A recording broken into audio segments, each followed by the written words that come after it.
One day, when you become truly still, clear and open, you'll understand that creation has a purpose.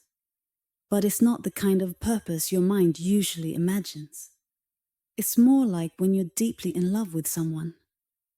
If you haven't seen them in a long time and suddenly do, you don't stop to think about hugging them or planning what to do.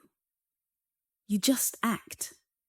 The love and connection flow naturally, without effort or thought. Think of a great artist. They don't sit around analyzing how to create art. They simply let what's inside them come out. Whether it's a painting, sculpture, or music, it's a raw, honest expression of their inner self. True art, the kind that moves people for generations, isn't taught. It comes from the soul. It touches something deep within us, because it comes from a place of depth. There's a story about Meher Baba. Someone once asked him, "Why did God create the universe?" His answer was, "On a whim." At first, that might sound silly, but it's profound. It's the same reason you hug someone you love, or why an artist pours their feelings onto a canvas. It's not about logic or proving something. It's about the joy of expression. Take Beethoven, for example. He was deaf for much of his life, yet some of his greatest music was written during that time. He didn't just compose music. He wrote down what he heard deep within himself. It was so essential for him to express this inner music that he even cut off the legs of his piano so he could feel its vibrations through the floor. That's the kind of passion and need to express that great art comes from. This is what creation is about. It's not logical or calculated. It's an outpouring of the divine.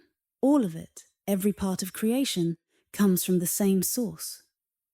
Even the idea of a fallen angel, like Lucifer in Christian teachings, points back to this. Everything originates from that same divine force. Modern quantum physics mirrors this idea. Scientists have broken matter down past molecules, atoms, and even protons and electrons.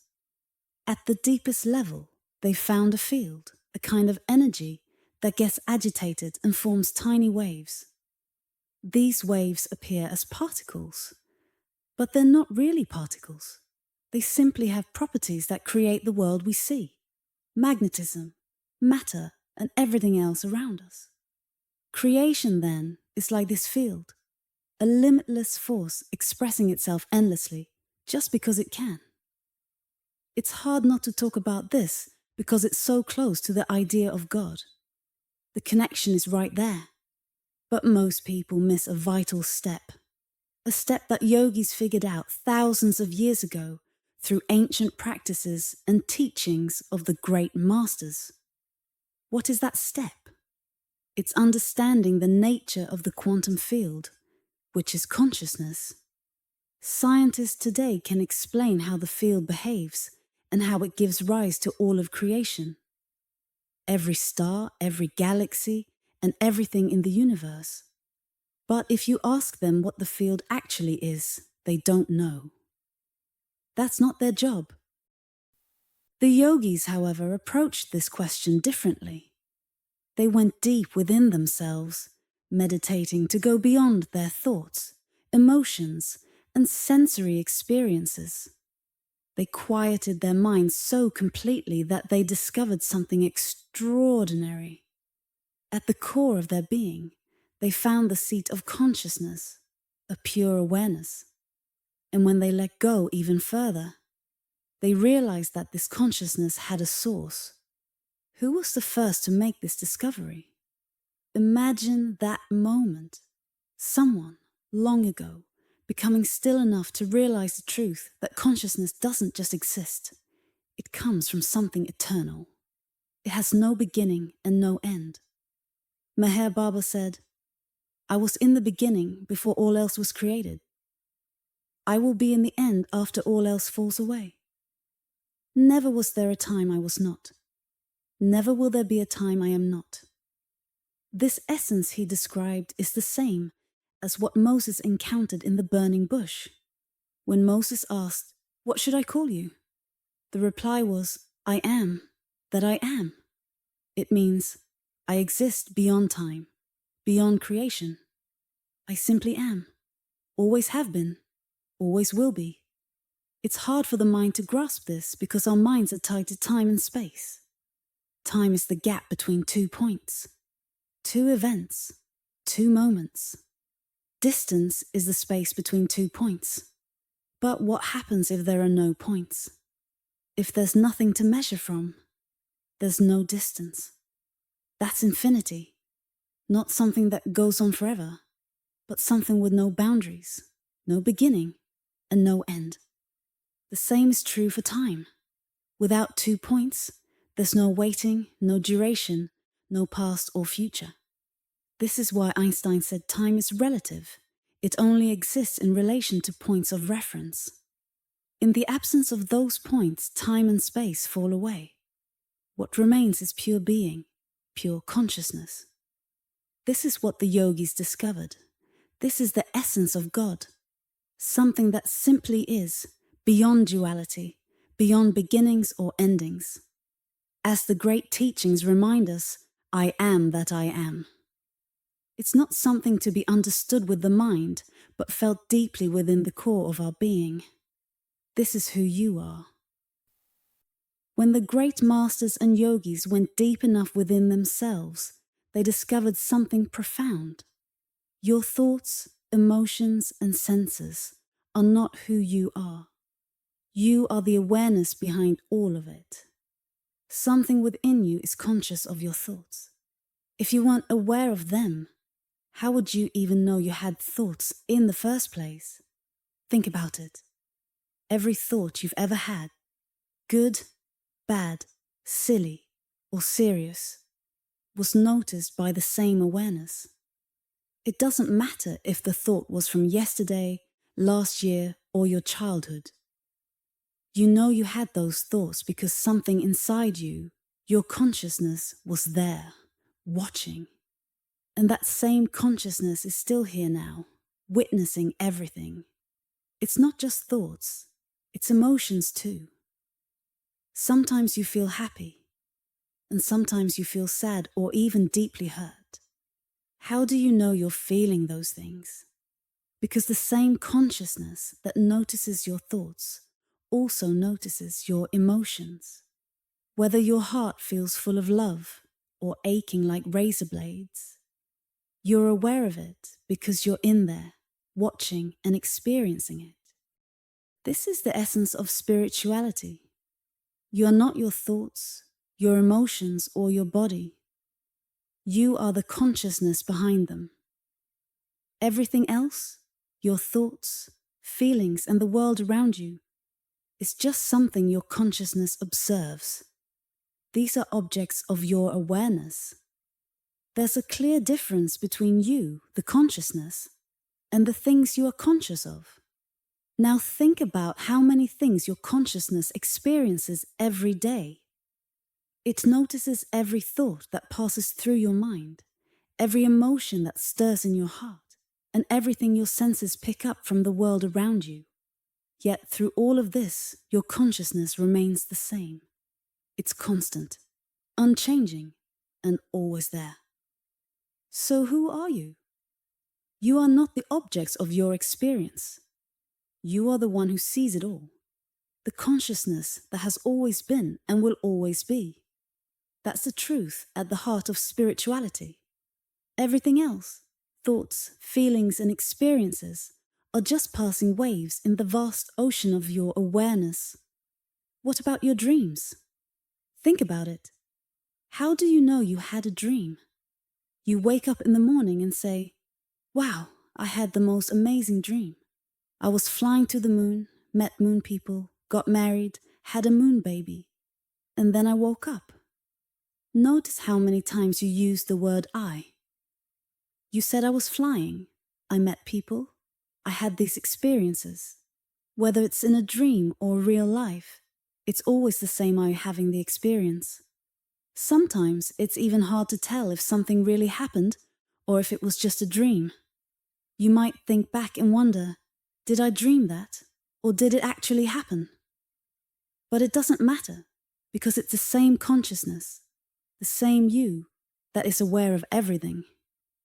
Whether it's a dream or waking life, if you tell a therapist about your dream, they might listen.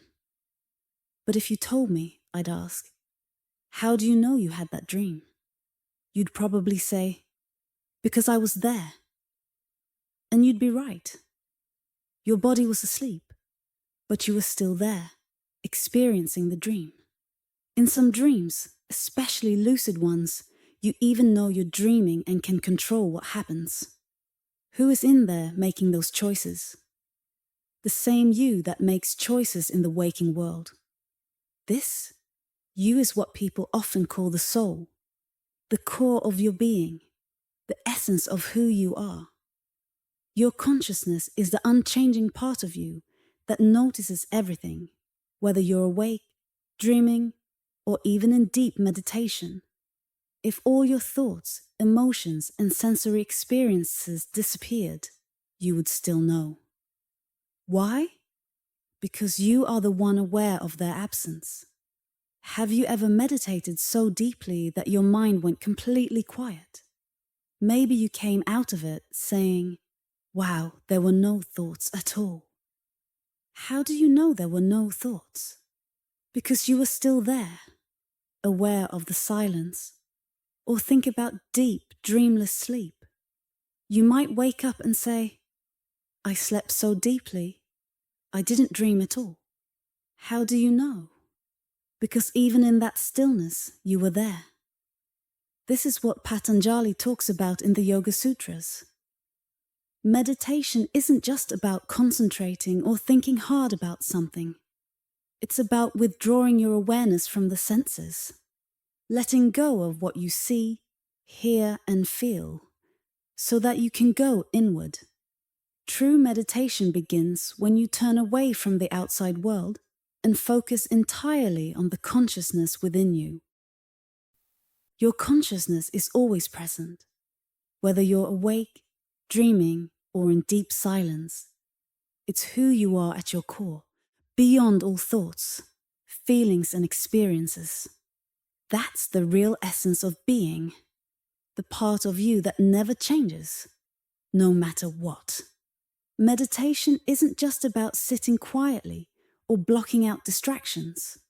First, you learn to withdraw from your senses. That's when the sights, sounds, and sensations of the outside world stop pulling your attention. But there's another step, withdrawing from the noise inside your own mind. Does your mind still talk? Sure, but if you're so focused, so deeply concentrated, you won't even notice. It's like asking, does a tree make a sound if no one's there to hear it? It doesn't matter because you're no longer distracted by it. That's the key to real meditation, letting go of distractions, both outside and inside.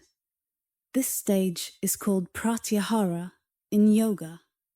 It means you're no longer distracted by the outside world or by your inner world of thoughts and emotions. You're focused entirely on one point. But even that, according to yoga, is not yet meditation. This total one-pointed focus is called dharana, concentration. Meditation, or dhyana, takes you deeper.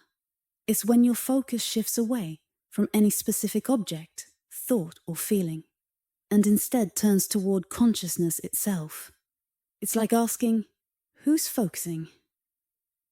What is the source of this awareness? Instead of focusing outward or even inward, you rest in the very core of consciousness, the source of all awareness. In that state, there's no duality. You're not separate from what you're experiencing because there's nothing to separate. There's no object to focus on, no thought to think, no sensation to feel. There's just being. In this pure state of being, you realize something extraordinary. You are eternal. Not because someone told you, but because you've directly experienced it. You've touched the space where time and distance don't exist, where there's no beginning or end. This is the space the great masters discovered. They called it different names: nirvana, oneness, or merging with the divine. It's the same place Christ spoke of when he said, "The Father and I are one." He didn't mean he alone was special. He was telling us we are all part of the same oneness. When he said, "You will do even greater things," he was pointing to this truth, that the same divine essence is within all of us. So, meditation isn't just about quieting the mind. It's about returning to the core of who you are, the source of consciousness itself. And when you touch that space, you realize you are infinite, eternal, and one with everything. That's the truth the great masters lived, and it's the truth waiting for you to discover.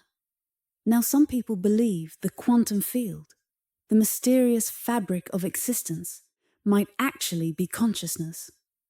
Whose consciousness? Yours? Think about what Yogananda, a spiritual master, experienced when he entered a state of cosmic consciousness for the first time. He said he felt like his body was the galaxies themselves. He felt as though he was expanding at the speed of light, and everything in existence, every planet, star, and being, was inside of him. He didn't just observe creation, he merged with it. Here's the thing, you're capable of that too. We're diving into the purpose of life here. What's the point of all this? Some say creation is God's way of expressing the infinite self, not because anyone can truly claim to speak for God, but it seems that creation, the heavens, the earth, everything, is a form of divine expression. Why, then, is there both good and evil? Why light and darkness? Why male and female, young and old? Because creation is all-encompassing. It includes everything, joy and suffering, beauty and destruction. It's like an artist's masterpiece, containing every color, every mood, every possibility. Think of it this way. In a museum, you might see a dark, unsettling painting created by someone in deep pain. That painting might be worth millions of dollars. Why? Because even the darkness is art. The same is true of life. A sunny day is art, but so is a storm. A hurricane, a tornado, the blooming of a flower, the falling of leaves. It's all art. It's all God's expression. Creation isn't about morality either. Morality is something humans made up. Different cultures have different morals. Different religions have different beliefs. Who's right? No one. Morality is not universal. It's a human construct. Creation, however, is infinite and beyond human definitions. It simply is. Now, let's zoom out. Look at the scale of the universe. The sun is so big that 1.3 million Earths could fit inside it. And the sun is just one star in a galaxy of 300 billion stars. And there are an estimated 2 trillion galaxies in the universe, each with hundreds of billions of stars. Where does that leave you? Statistically, you're almost nothing, barely a speck on a speck. But here's the paradox. While you might seem insignificant in the vastness of creation, you're also deeply connected to all of it. That infinite force of creation, the divine consciousness that holds galaxies, is also within you. It's not about making yourself small or clinging to fears about life, death, or what others think. It's about realizing that you are part of something so much greater. So yes, from one perspective, you're small, but from another, you're infinite, because the same divine force that creates the universe flows through you. When you truly understand this, it's not about being afraid of life or death. It's about merging with the truth that you are, and always have been, one with everything. You want to feel important? You want to say, I'm the president of this, or I'm the mayor of that city. What does that really mean? What city? What title? Wake up. Are you listening? Are you really willing to hear this? This isn't about making yourself small. It's about realizing how enormous you truly are. Stop limiting yourself. Your consciousness, your awareness, isn't just something ordinary. It's divine. It's part of God.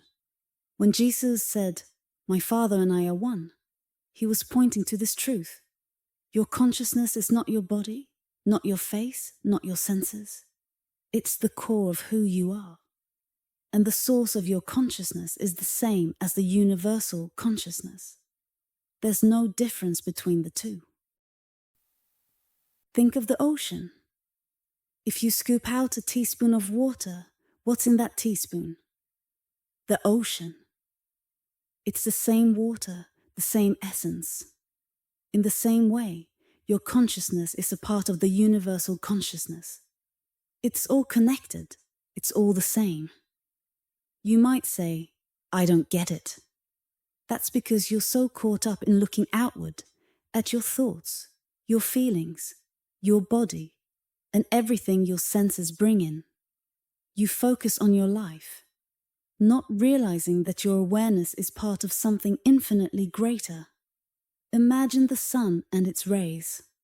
Are the rays separate from the sun? No, they're not. The sun sends out rays, and one of those rays touches the earth. But what happens? That ray, because it's conscious, starts thinking, I'm just this spot I touched. That's all I am. No, you're not. You're still the sun. You're no different from any other ray. All rays come from the same source. Yet here we are, stuck thinking, I'm this person. My name is Aria, and I've been through all these things. My parents got divorced. I didn't like my stepfather. I went to college, and I got kicked out. That's who I am. But that's not who you are. That's just what your consciousness has experienced. If those experiences had been different, would you still be conscious? Of course. Your experiences don't define you. They're just things you've lived through. They don't change the essence of who you are. If you'd grown up in a different household, you'd have different thoughts and emotions. But the part of you that is conscious, the real you, would still be there. Psychology might say, you are the sum of your experiences. But think about it. Aren't you the one who's observing those experiences? You're not the thoughts or feelings created by what you've been through. You're the one who notices them.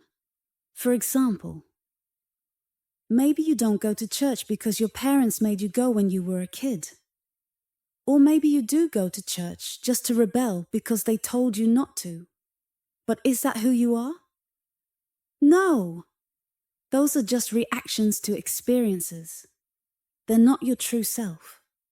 You are like a ray of sunlight, one ray among countless others. Yes, the rays touch different places, but they all come from the same sun. Your consciousness is the same as everyone else's. The differences in your experiences are just the spots your ray happens to touch. But you're still the sun. You're still infinite. You're still divine. Stop defining yourself by the little things and remember what you truly are. You are like a small piece of divine consciousness, caught up in your thoughts, emotions, body, and everything your senses show you. And yet, this little focus is nothing compared to the vastness of what exists. Some people might say, but I don't want to miss anything. I want to experience everything. But think about it. How much are you already missing right now? There's an endless amount happening everywhere, all at once, and you're aware of only a tiny dot in the middle of it all. If that realization makes you feel small, it's not because of the truth. It's because of your ego. Instead of feeling small, let it remind you how vast you truly are. Ask yourself, why am I limiting myself to this one little dot? This narrow spot of experience? Why do I care so much about my thoughts, my emotions, and what others think of me? Your consciousness is like a ray from the sun. How can a single ray be the sun? It can because it comes from the sun. It's made of the same light. Or think about a drop of water in the ocean. How can a drop be the ocean? It is. It contains the same essence as the whole ocean. Your consciousness works the same way. It radiates from the universal source, just like the sun sends out its rays. The sun doesn't have to leave the sky to light up the earth. It simply shines. In the same way, your consciousness can expand and radiate without going anywhere. Right now, you're sitting where you are, but you can look around and see everything in front of you. You don't have to move to experience it. That's how consciousness works. Close your eyes and everything outside disappears.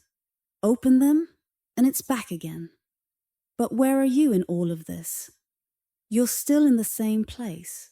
You're seated inside yourself, in the seat of your consciousness, the part of you that observes everything.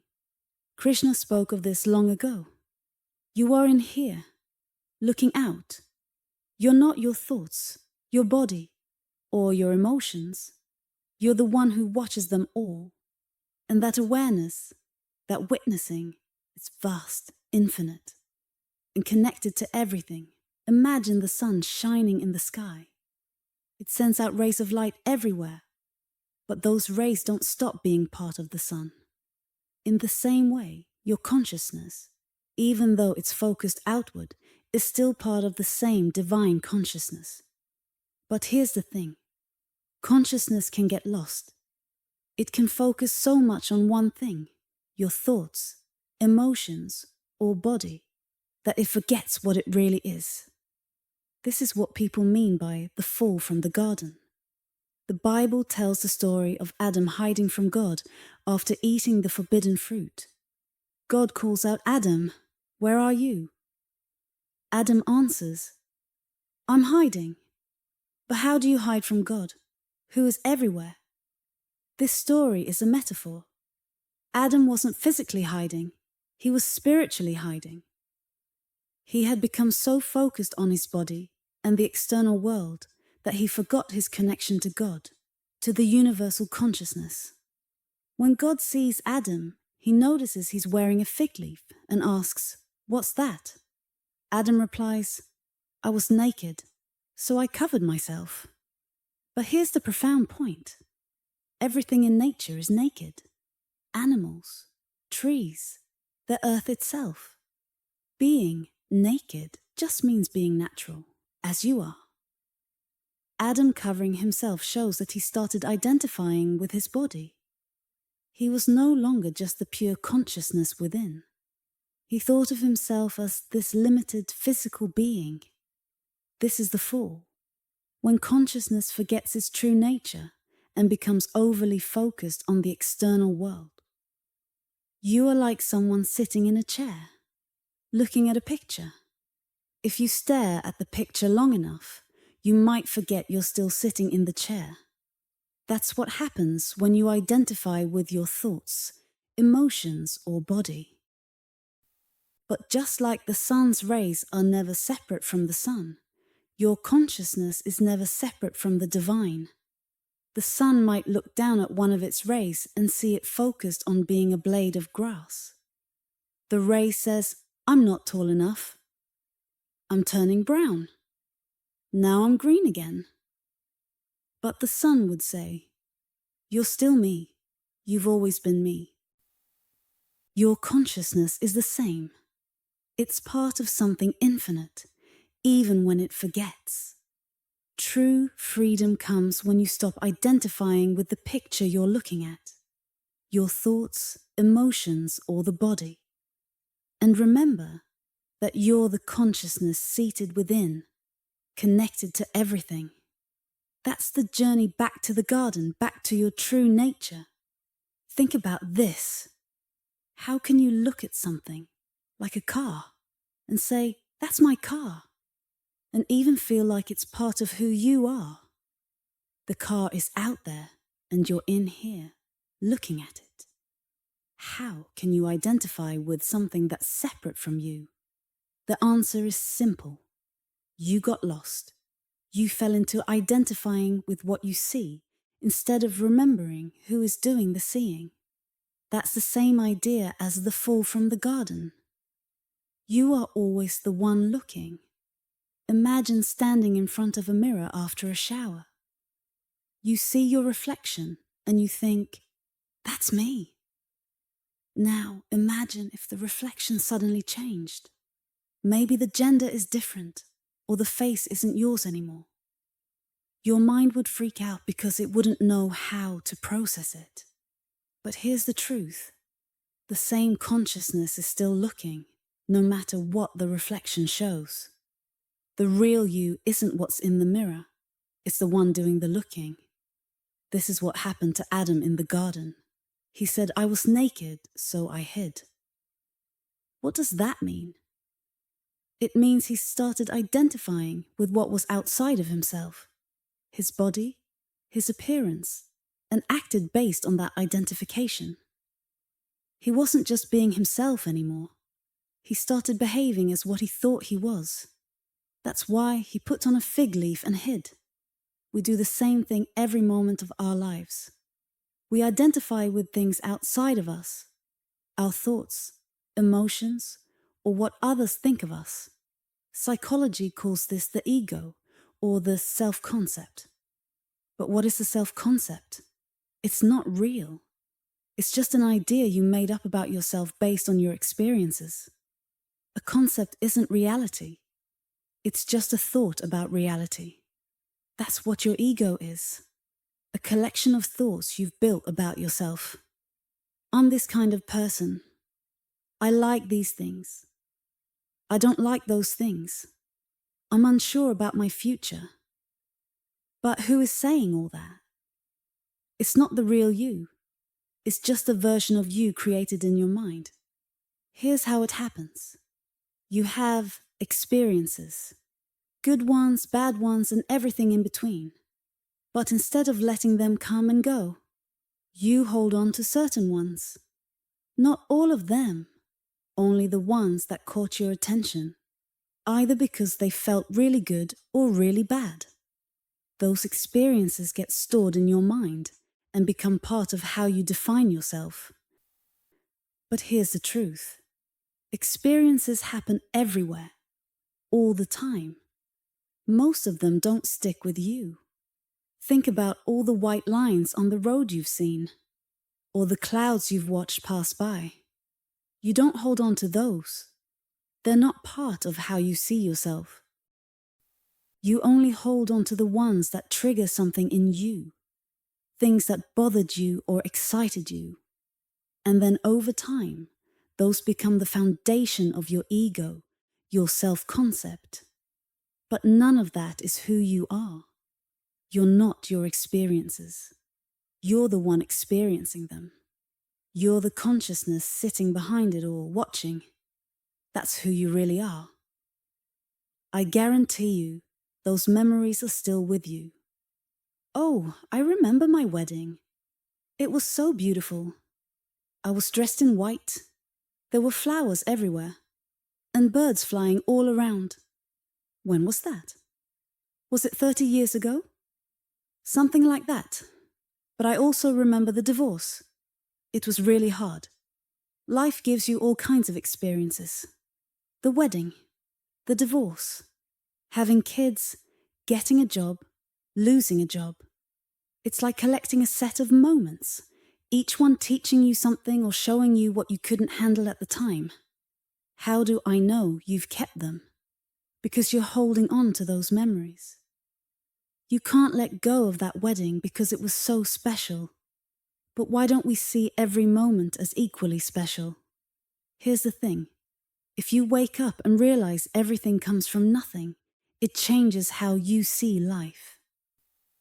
Quantum physicists have figured out that everything we see, everything is made from wavelets in a mysterious field they don't fully understand. Think of a still lake. If you drop a leaf, ripples or wavelets spread out. That's kind of what this field is like. These wavelets have properties, like spin, color, magnetism. That's what all form is, wavelets with properties. Now, if you take some quarks, electrons, and bosons, you can start building everything. 2 up quarks and a down quark make a proton. 2 down quarks and an up quark make a neutron. Add an electron and they naturally come together to form an atom. Combine atoms to make molecules. Put molecules together and suddenly you have everything. Your body, your face, your eyes, even your very existence. And where does it all come from? Nothing. Or rather, from the vibrating field behind it all. The yogis discovered this long ago by looking inward. They found that this field is consciousness itself. Consciousness is what we mean when we talk about God. Think about it. An all-knowing, all-powerful, and ever-present force that creates everything and is everywhere. That's what people call God. Scientists are so close to understanding this. They see the wavelets and the field, but they don't yet grasp that this field is consciousness. Here's the tricky part. Your consciousness looks at these things, gets attached to them, and thinks, this is who I am. But no, you're more than that. Imagine a ray of sunlight hitting a leaf. The ray might think it's just the light on the leaf, but it's actually the sun itself. You're the same. You're not the things you focus on. You're the light, the consciousness behind it all. The sun's influence extends far beyond what we can see. Its energy reaches way past Pluto. In the same way, the influence of the divine, the Son of God, has no limits. It's everywhere, infinite, and so are you. Loving God with all your heart, soul, and mind is really about recognizing that you are part of that infinite consciousness. You are that, and so is everything around you. The hard part?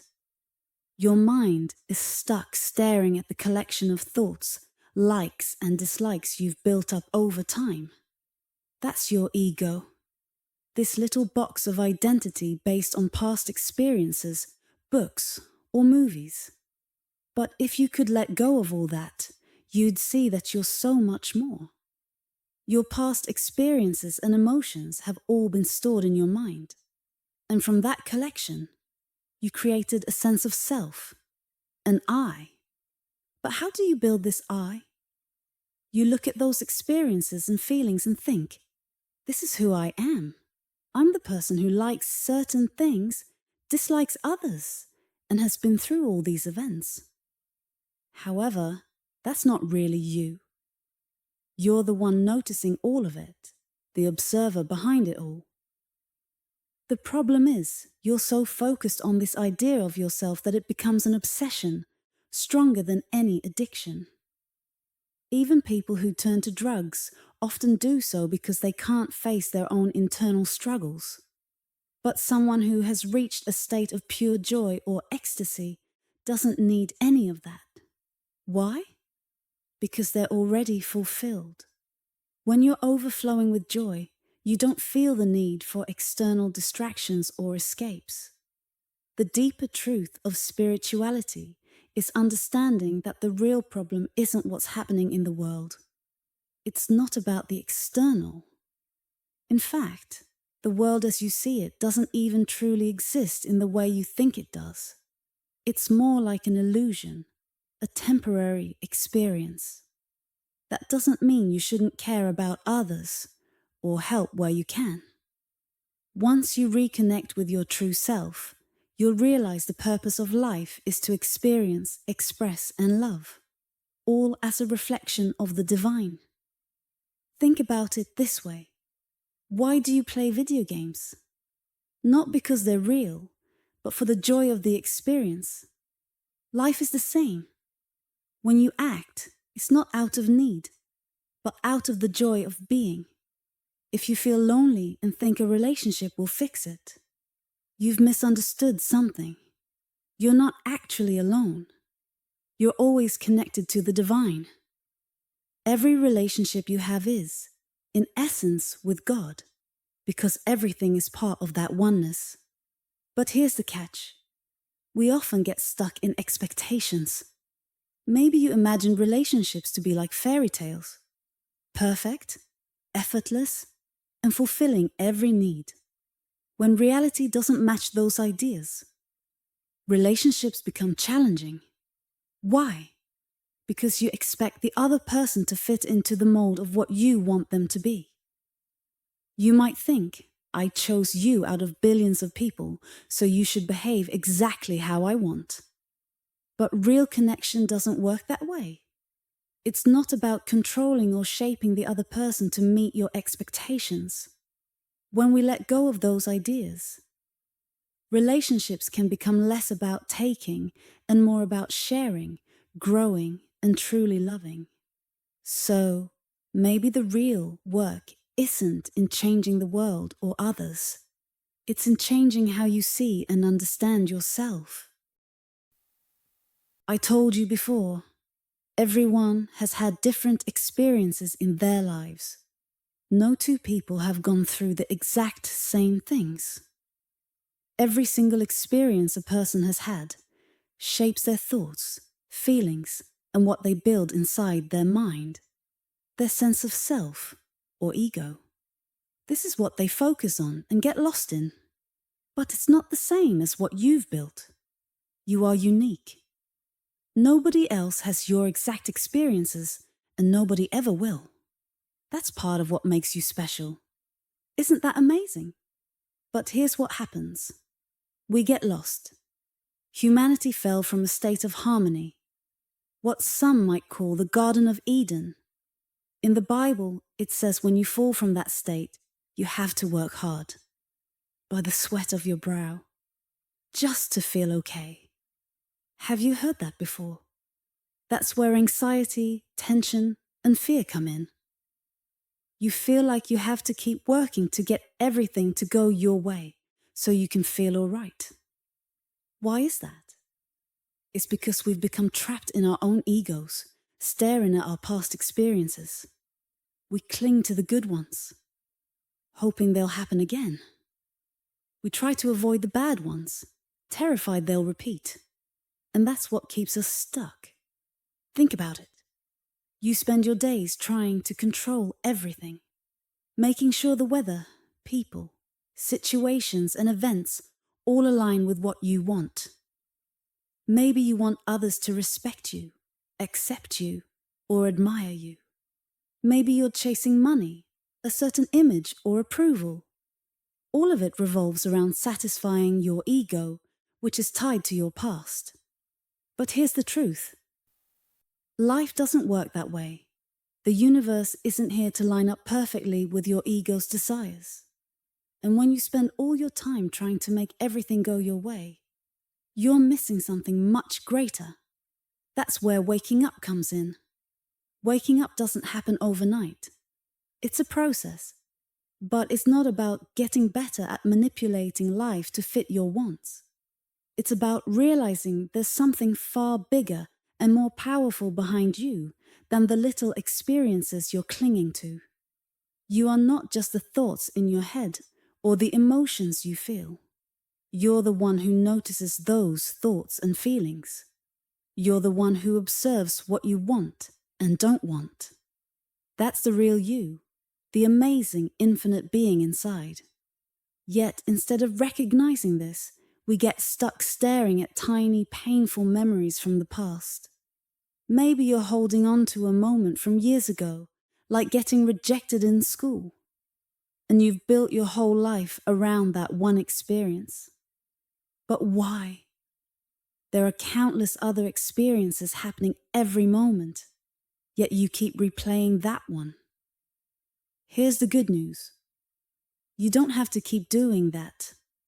You're the one holding on to that thought, and you're also the one who can let it go. If your inner world feels like a mess, remember that you're the one who created it. But that's empowering because it means you can also clean it up. So ask yourself, how did I make this mess? And more importantly, how can I let it go and wake up to the incredible being that I truly am? Everything that has ever upset you in your life, since you were a child, you've been holding on to inside of you. Every little thing, things your mom or dad said or did, every time you were hurt, embarrassed, or made to feel small. You didn't let these things go. Instead, you stored them inside like a collection of painful memories. Now think about it. If you gather up every single thing that ever disturbed you and keep it all locked up inside, what's your inner world going to feel like? Disturbed, of course. Chaotic. Why would you do that to yourself? If you didn't like those experiences, why hold on to them? Why store something that only makes you unhappy? Yet that's exactly what most of us do. We take every hurt and disappointment and keep it, replaying it in our minds for years. But that doesn't make sense, does it? Here's the truth. You don't have to keep all that pain inside. Let it go. If you're looking for a spiritual path, this is it. The path to happiness, peace, and joy starts with letting go of the things that made you unhappy. Do you want to be happy? Then stop storing unhappiness. Release it. You're allowed to be happy, all the time. It's possible to live a life where you're constantly filled with energy, joy, and light. That doesn't mean you stop living or doing things. It means you live with a deeper connection to something greater. You're a part of the universe, a unique expression of something divine. You were created as a one-of-a-kind being. There has never been, and will never be, anyone exactly like you. That's not because you need others to see you as special. It's simply a fact. Your existence is a miraculous expression of life, of God, or however you see it. Life is an opportunity. It's like playing a video game. If you're really into the game, you don't sit back saying, "This doesn't matter, it's not real." You dive in. You play your best. You enjoy the challenge because it brings out your creativity, your determination, your spirit. Life works the same way. It's a game of experiences, each one meant to teach you, grow you, and allow you to express the best of who you are. Right now, this moment you're living, no one else has ever experienced it the way you are. No one has ever seen what you're seeing from your exact perspective, under this specific light, in this exact moment of time. No one ever will. You are the only one who will experience this moment as it is. But here's where we get lost. Instead of being fully present in life, we identify with all the painful memories and fears we've stored up inside. We let those old thoughts and emotions define us, and we miss the beauty of the experiences happening right now. Life is full of experiences. There will always be another one coming, so you don't have to cling to the past or fear the future. Just live the experience in front of you. Embrace it fully, even if it's painful. What if the experience is sad? What if someone you love dies? Feel it. Feel the depth of that sadness, the depth of that loss. It's not about avoiding the pain. It's about allowing yourself to fully experience it. That depth will expand you. It will make you a greater being. Every experience, whether joyful or painful, helps you grow. It makes you stronger, wiser, and more connected to life. So stop holding on to the past and worrying about the future. Live now. Every experience is a gift. if you let it be. Life comes with painful experiences. It's just a fact. But those painful moments can make you grow and become greater. Does that mean you enjoy the pain? No, but you can appreciate, honor, and respect the experience itself. When something hurts, you don't try to make it stop hurting. Pain is part of the process. Your heart goes through changes as you live, and each experience helps you grow stronger and wiser. Every time you face challenges and make it through, you come out on the other side as a greater being. Imagine marrying someone who has never been in a relationship before. They haven't gone through the ups and downs, so they don't know how to handle the hard moments. They lack experience, and it makes things much harder for them and for you. Now, compare that to someone who has been through relationships before, someone who has learned from their struggles. I call them a veteran of the foreign wars, because they've been through battles and come out stronger. The same principle applies to life. The experiences you go through make you greater, but only if you're willing to go through them. It's not the experience itself that shapes you. It's your willingness to feel it, honor it, and allow it to teach you something. People often ask, does that mean you lose control and get overwhelmed by the experience? No, it doesn't. It means you stay open to the experience. You let it pass through you without shutting down or resisting it. How long does it take to move through a painful experience? That's not the point. It's not about rushing to feel better. It's about being fully present with the experience, whether it's joy, pain, or anything in between. You're here to live life, and that means feeling it all. You feel the joy of a wedding, and you feel the heartbreak of a divorce. Why does something like divorce happen? Well, life is complex, just like a challenging game. If you played a simple game of checkers or chess against yourself, it wouldn't be any fun, because you'd already know every move. Life is like a game designed by God, full of twists and challenges to keep it interesting. Here's how it works. There's one universal consciousness, one source of all things. That consciousness radiates outward, creating individual minds and hearts.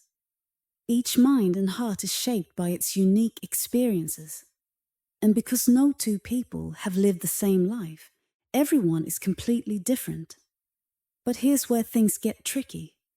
We often get lost in ourselves. We focus only on what we feel and think.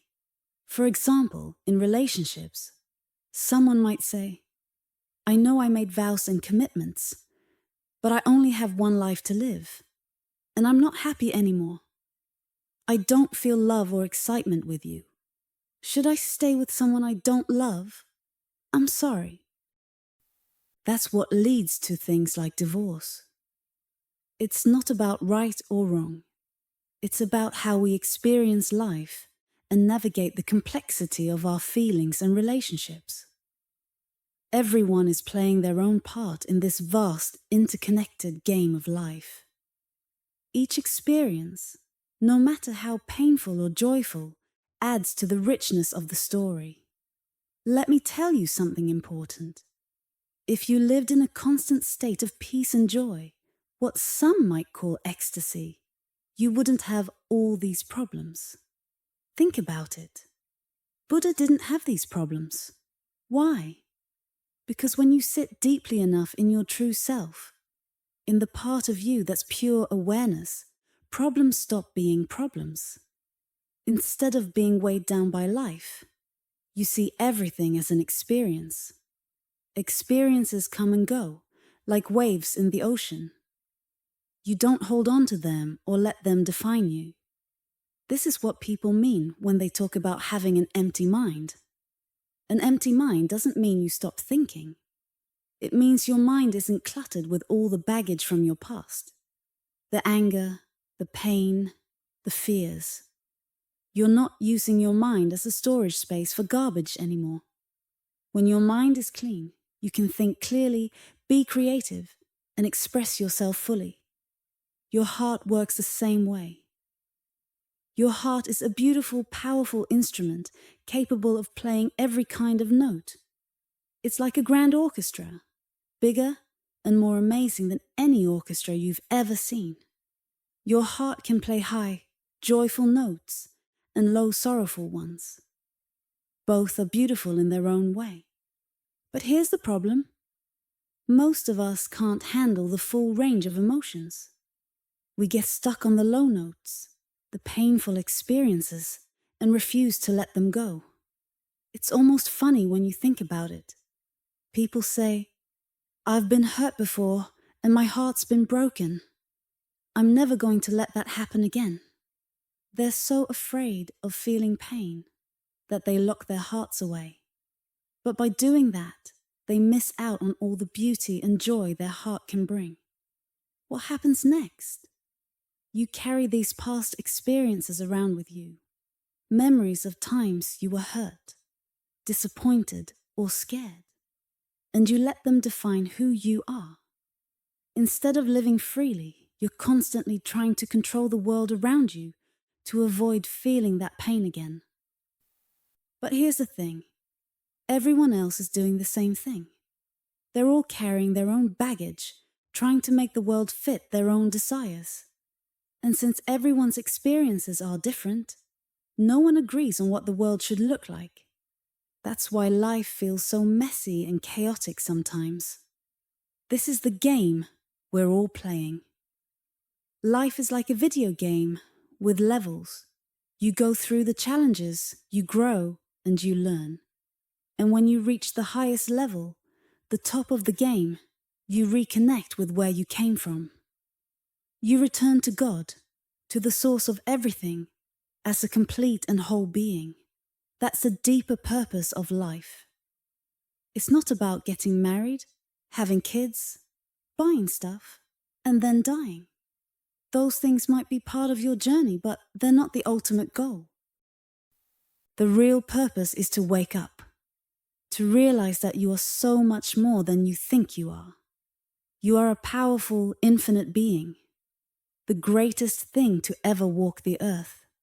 When you wake up to that truth, you'll see life for what it really is, a beautiful dance of experiences, all designed to help you grow and return to the amazing being you've always been. You might think you're doing great because people applaud you, compliment your looks, or show you respect. But that's not real greatness.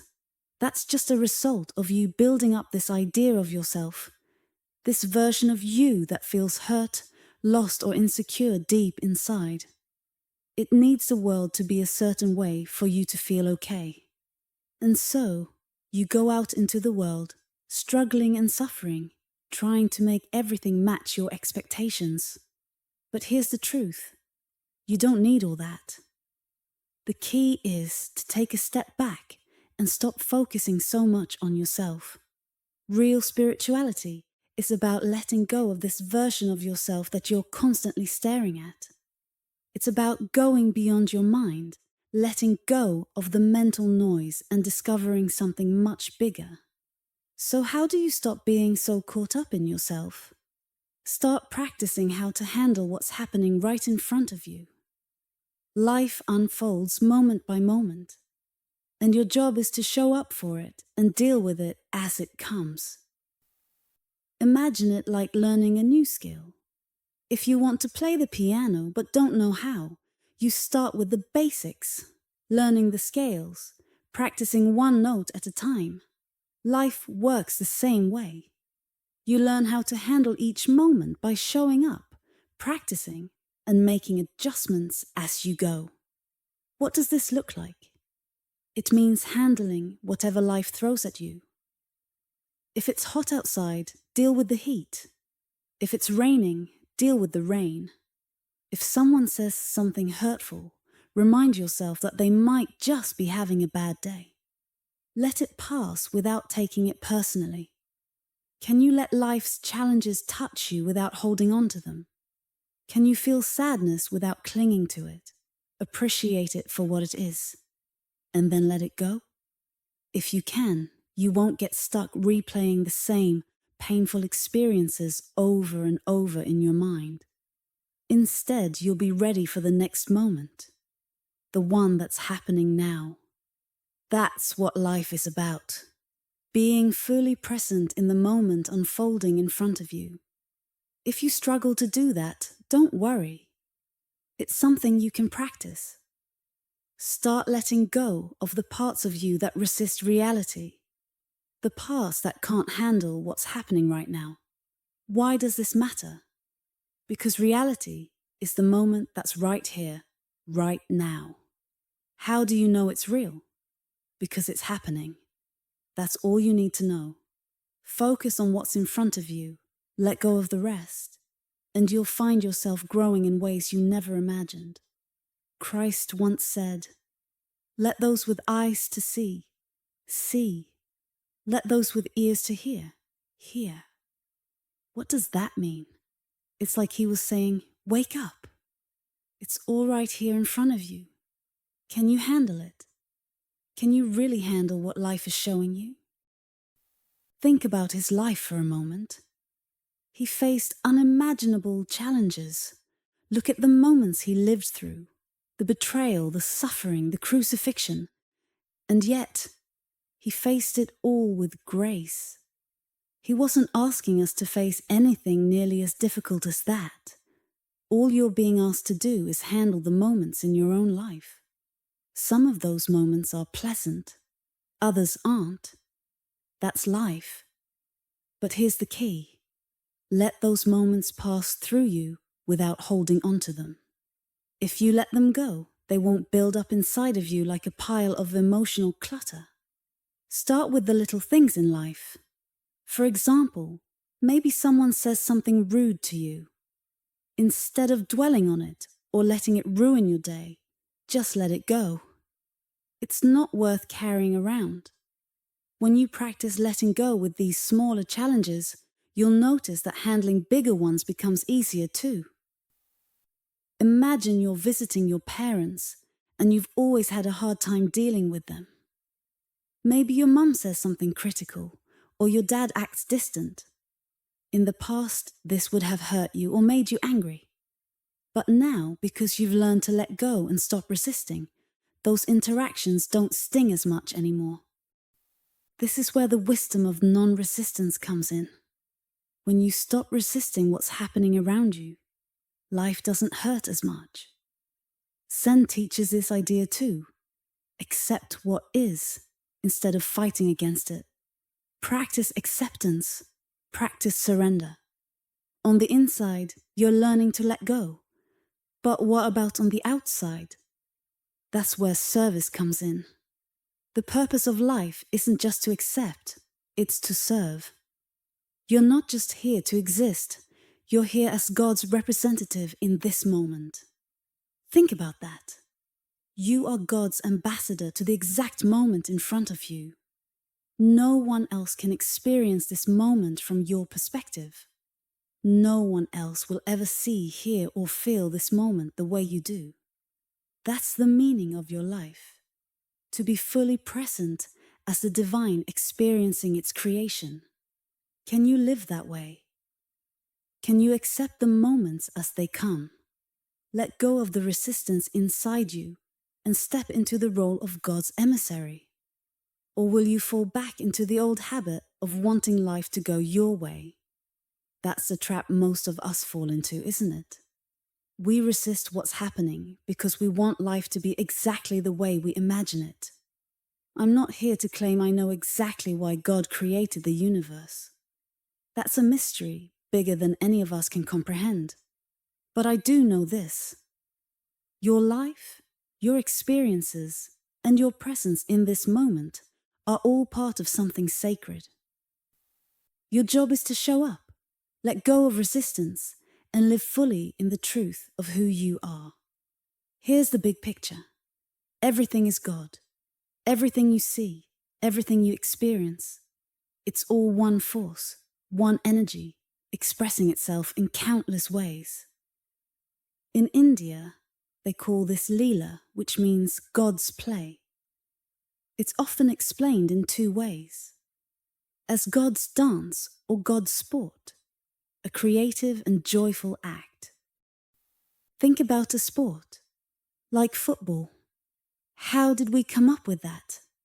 We drew some lines on a field, made up rules about moving an oddly shaped ball across those lines, and decided it would be exciting. We completely invented it, didn't we? But it's fun. That's the point of a sport. It's not deeply meaningful in itself. It's a way to express, to play, and to enjoy. Well, God's creation is like that. A cosmic sport, a divine dance. Everything you see and experience is part of this game. But here's the question. Can you handle that idea? Can you truly accept that everything, even the parts of life you don't like, are part of God's Leela? For most of us, the answer is no, not at first. So, start small. Practice handling simple things, the low-hanging fruit. For example, can you handle the weather? If it's raining, can you let it be without getting annoyed? If it's hot, can you be okay with it? Don't let the small stuff throw you off. Use positive thinking, a mantra, or whatever helps you stay steady in the moment. Once you've mastered handling little things, you can move on to the harder stuff. Here's the truth. Most of the time, we try to control the world around us because we can't handle it as it is. Think about it.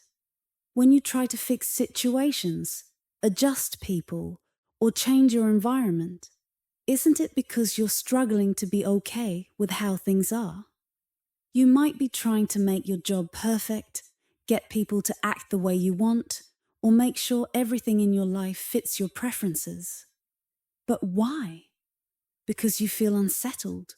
You're doing all that to create a world you can handle. What happens when you learn to handle things as they are? Everything changes. You stop acting out of need or discomfort. You don't manipulate the world to fit your expectations anymore. Instead, you start acting out of love. When you're fine on the inside, you don't need the moment to be any different than it is. That's when your actions become truly selfless. So, what do you do then? You raise the moment. You bring love, light, and joy to whatever's in front of you. How? It can be simple. Smile instead of frowning.